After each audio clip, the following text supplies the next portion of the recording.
আলু তো মাটি ছাড়া তৈরি হয় না, এটা অনেকেরই প্রচলিত ধারণা। কিন্তু আজকের উন্নত কৃষি প্রযুক্তির যুগে ঝুলন্ত আলু চাষ সম্ভব হয়েছে। ভাবছেন কি করে? আধুনিক চাষাবাদের পদ্ধতিগুলোর মধ্যে হাইড্রোপনিক্স ও অ্যারোপনিক্স বিশেষভাবে উল্লেখযোগ্য। এসব পদ্ধতিতে উদ্ভিদের শিকড় মাটির বদলে পানিতে বা বাতাসে স্থাপন করা হয়। এর ফলে উদ্ভিদ প্রয়োজনীয় পুষ্টি সরাসরি পানি বা বাতাস থেকে গ্রহণ করতে পারে।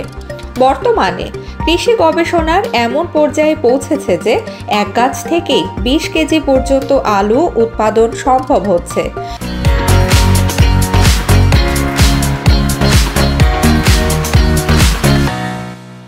এই পদ্ধতি শুধু উৎপাদন খরচই কমায় না, বরং কৃষকের শ্রম ও সময়ও বাঁচায়।